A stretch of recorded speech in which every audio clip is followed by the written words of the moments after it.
দর্শক ভূমিকা দীর্ঘায়িত করব না, শুরুতেই অনুরোধ করব আলোচনা ভালো লাগলে চ্যানেলটি সাবস্ক্রাইব করে আমাদের সাথে যুক্ত থাকুন।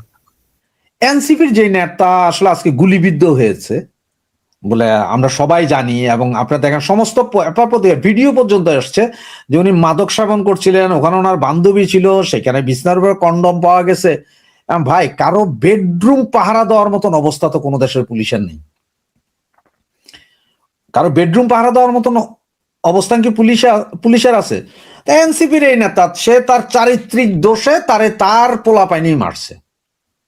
এখন এইটা প্রথমে যখন গুলি খাইছে সাথে প্রথমে চালানো হইলো কি যে এটা ছাত্রলীগের পোলাপাইন মারছে, পরে যাই বাসা বাড়ি থেকে যখন সবকিছু উদ্ধার হইলো এরপরে এখন বলা হইতেছে না, ওর সাথে যারা ছিল তারা মারছে।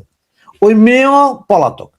এখন ওই মেয়ে নিয়ে ঝামেলা না কি নিয়ে ঝামেলা সেটা আসলে এনসিপি আলারাই বলতে পারবে।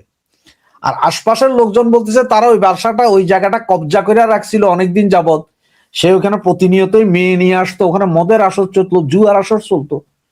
সুতরাং এটা হ্যাঁ, এখন আপনি সরকারকে একটা দোষারোপ করতে, সরকারের আইন শৃঙ্খলা বাহিনী কেন অস্ত্র উদ্ধার করছে না সঠিকভাবে। কারণ এরা এই যে ডেভিল হান্ট 1 দিছিল, পরে ফেজ 2 দিল, এই দোনোটাতে কি করতেছে, তারা শুধুমাত্র আওয়ামী লীগ নেতাকর্মীদেরকে অ্যারেস্ট করো। আসলে মূলত আওয়ামী লীগ নেতাকর্মী অ্যারেস্ট করে লাভ নাই। উচিত ছিল যে দেশের যে অবৈধ অস্ত্রগুলো আছে এগুলো উদ্ধারের জন্য একটা জোরদার অভিযান চালানো। সেটা যদি চালাইতে পারতো তাহলে আজকে হয়তো হাদিও বাইচা থাকতো, আজকে এই লোকও গুলি খাইতো না।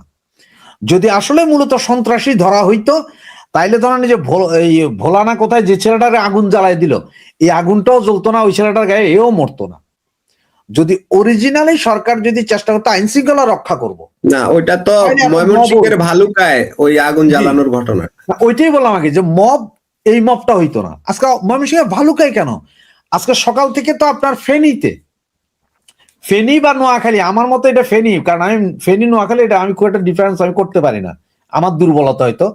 ওইখানে এক ভদ্রলোকের গলায় দড়ি দেওয়া লাশ পাওয়া গেল রেল লাইনের পাশে। ওইটা লাইভ ভিডিও দেখলাম যে এক লোক বলতেছে যে সে ওখানে মনে হয় ট্যাক্সি চালায় বা অটো চালায়, সে বললো যে 1 ঘন্টা আগে এই ভদ্রলোক আমার অমুক জায়গায় যাওয়ার জন্য বলছে, এইখানে এসে দেখি যে ঝুলা রয়েছে। তো ঝুলা রয়েছে মানে কি, গলায় দড়ি দিয়ে আসলে পাটা সব মাটিতে লাগানো, মানে আপনার হাঁটু বাজ করা অবস্থায় লাশ। পরে যায় ওর ছেলে আসছে, দেখলাম যে ওই লোক নাকি পেশকার ছিল, ফেনী কোর্টের পেশকার এরকম ছিল ওনার। তো এগুলা কি, এই যে রাস্তায় রাস্তায় আপনার লাশ পাইতেছেন, অস্ত্র দিয়ে একজন আরেকজনের গুলি করতেছে, আর আপনি আওয়ামী লীগ নেতাকর্মীদের ধৈর্য নিয়ে যায় এমন প্রেশার করতেছেন, এরা সব হার্ট অ্যাটাকে মরে যাইতেছে। এটা যে আওয়ামী লীগের নিশ্চিহ্ন করার জন্য, নেতা শূন্য করার জন্য একটা প্রচেষ্টা যেমন কোর্টের ভিতরে জেলের ভিতরে চলতেছে, বাহিরে চলতেছে, যে এই মারামারি হত্যা এনসিপির মাইরা এটা হচ্ছে কি জানেন, এনসিপির পোলাপেন গুলোর মাইরা ভারত বিদ্বেষী মনোভাবটার উস্কানো হইতেছে। ভাই, আপনি কি এটাকে মনে করছেন যে যে অবৈধ অস্ত্র উদ্ধার না করাকেই আপনি দায়ী করছেন? অফকোর্স অবৈধ অস্ত্র উদ্ধার হচ্ছে না, লুটের অস্ত্রগুলো উদ্ধার হইতে হবে। 24 জুলাই আগস্টে যেসব স্নাইপার ব্যবহার করা হয়েছে এই অস্ত্রগুলো উদ্ধার হয়ে আসতে হবে। এগুলো যতক্ষণ উদ্ধার করতে না পারবেন পরিস্থিতি দিনকে দিন আরো খারাপ হবে। ইলেকশনের আগে আগে আরো কত কিছু ঘটবে এটা আসলে আপনার ক্যালকুলেটর দিয়েও আমরা হিসাব করে পারবো না। কারণ সেখানে একটা পক্ষ ইলেকশন চায়, আর একটা পক্ষ চায় যে ইলেকশন হবে না। যারা হবে না তাদের প্রথম দায়িত্ব হচ্ছে যে আইন শৃঙ্খলা পরিস্থিতিকে এমন করে দাও যাতে সরকার বলতে বাধ্য যে আইন শৃঙ্খলা পরিস্থিতি ভালো না, আমরা কন্ট্রোল করতে চাচ্ছি কি ইলেকশন। আচ্ছা, আইন শৃঙ্খলা পরিস্থিতি যত খারাপ হবে ইলেকশনের সময় আরো বেশি খারাপ হবে, এইটা দেখে আরো কিছুদিন থাকা যাবে। মূল কাহিনী হচ্ছে এটা আসলে ঘটনা কি জানেন, রাষ্ট্রের মদতে হচ্ছে সবকিছু, রাষ্ট্রীয় মদতে। এখানে কি ওই ধরনের কোন পরিকল্পনার অংশ হতে পারে কিনা, আপনার কোনো সন্দেহ হয় কিনা? না, খুলনার এই ঘটনাটা সম্পূর্ণটাই মাদক এবং নারী এবং মাদক। কারণ একটা কথা দেখেন যে বাঘ নাকি রক্ত মাংসের স্বাদ যখন পায় তখন বারবার লোকালয়ে আসে।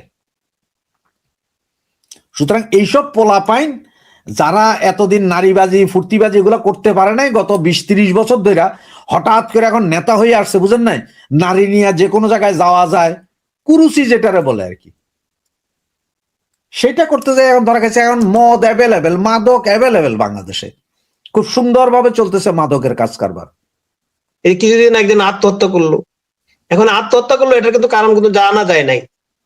প্রথম বলছে এটা এটা এটা কিন্তু ইয়ে করতে চাইছিল, প্রচার দিতে চাইছিল যে আওয়ামী লীগের লোকরা, ছাত্রলীগের বা ওই যে যুবলীগের, ওরা মানসিকভাবে টর্চার করছে, যেটা বলে সাইবার বুলিং। সাইবার বুলিং করার কারণে সে অতিষ্ঠ হয়ে সে আত্মহত্যা করছে। এরপরে তো হাদি মারা গেলেও হাদির ব্যাপারটা সামনে আসছিল, যে কারণে ওইটা দিয়ে আর ইয়ে করতে পারলো না, সুবিধা করতে পারলো না। এখন ও কেন আত্মহত্যা করছে ওইটাই কিন্তু বের হলো না। আবার মাঝে মাঝে দিয়ে গেল যে ওদেরই মানে যারা নেতৃবৃন্দ আছে, তাদের সহপাঠী নেতৃবৃন্দ, তাদের কেউ সাথে কেউ তার একটা নীলা ইসরাফিল এনসিপি থেকে বেরিয়ে গিয়ে অনেক কথাবার্তা এনসিপি সম্পর্কে রটিয়ে দিল না। এগুলো তো মিথ্যা কথা বলে না, এগুলো তো সবই করতে বলে। আমি তো এইটাই বললাম যে তারা তো প্রথম থেকে আলোচিত, শেষ পর্যন্ত নীলা ইসরাফিল তো চলে গেল কিন্তু পার্টি থেকে, এখন কিন্তু লাইভে এসে কিন্তু অনেক কথা বলে, কিন্তু সে এখন দেশে মনে হয় নাই, না কোথায় আছে বলতে পারবো না, মনে হয় বিদেশ চলে গেছে, ওইখান থেকে লাইভে অনেক আজে বাজে কথা বলে কিন্তু ইয়াদের ব্যাপারে। এখন ওই যে জুমা যে মেয়েটা মারা গেল আর কি, ওই মেয়েটারা নিয়ে কিন্তু আওয়ামী লীগের জড়াইতে চাইল বা ছাত্রলীগের জড়াইতে চলল। এখন আসছে হলো খুলনাটা আসতেছে। ওই আর আগে হাদি যে ব্যাপারটা দুঃখজনক ঘটনা, হাদিও তো ওদেরই লোক, হাদি তো ওদেরই লোক। ওরা কয়েকটা ভাগে বিভক্ত হয়েছে, মনে করেন যে এক একজন এক এক দিকে যে তুই এটা বলবে, আমি এটা বলবো, তুই ওইটা বলবে। মূল টার্গেট হলো স্বাধীনতার বিপক্ষে কথা বলতে হবে। স্বাধীনতার যতগুলি জিনিস আছে, এটা স্মৃতি বলেন, স্বাধীনতার যেটা রেকর্ড বলেন, যা আছে সবকিছুই আপনার মানে ধ্বংস করতে হবে, এটাই হলো তাদের প্ল্যান। এই জন্য বিভিন্ন ভাবে সবাই যদি এক দল থাকে তাহলে দেখি মানুষ বলবো যে না রে একদল, এটা একজনে বলতেছে, এক দলে বলতেছে। এখন যদি চতুর্দিক থেকে বলে তখন কিন্তু এটা জোরদার হয়, ওটার প্ল্যানটাও তো খুব সুন্দর। আর এখন খুলনার যেটা আসতেছে আপনার যে গুলিবিদ্ধ যে ব্যাপারটা আসছে, এই গুলিবিদ্ধটা আপনি এটা কিন্তু একটা প্রমাণ করে সে কিন্তু চিহ্নিত সন্ত্রাসী আগের থেকে। কারণ একদিনে কিন্তু ওই যে মদ গাঁজা নারীর সাথে যুক্ত হইতে পারে না।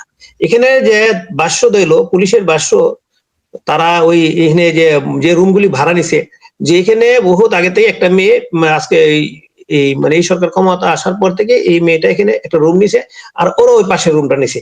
তো এখানে রেগুলার নাকি বিভিন্ন ধরনের এলাকাতে মেয়ে আসতো, বিভিন্ন ধরনের আকাঙ্ক্ষ চলতো, পুলিশের ভাষ্য এটা, পুলিশের যে ওইখানে এরিয়া আসছে বা ওই যে সংবাদ কর্মীরা তারা কিন্তু এটা বলতেছে। ও কিন্তু চিহ্নিত সন্ত্রাসী। তাই এখানে তো ওরা যে একসাথে বসেছিল ওই ঘরের মধ্যে কিন্তু গুলি করছে, কিন্তু তার মানে ওইখানে বাগবাটার ব্যাপার ছিল। ও তো শ্রমিকের এনসিপি যে শ্রমিক যে সংগঠনের পার্টের এরা নেতা, তার মানে এখানে হলো আপনার চাঁদাবাজির ব্যাপার। এখন আপনি আসেন, আমরা যে নতুন বাংলাদেশ কোথায় পাইলাম, চাঁদাবাজি যে তারা যে করতেছে সব জায়গায় নীরব ভাবে করতেছে, এটা প্রমাণ হলো, একটা প্রমাণ হলো এইটা চাঁদার ভাগ বাটোয়ারা নিয়ে মনে করেন যে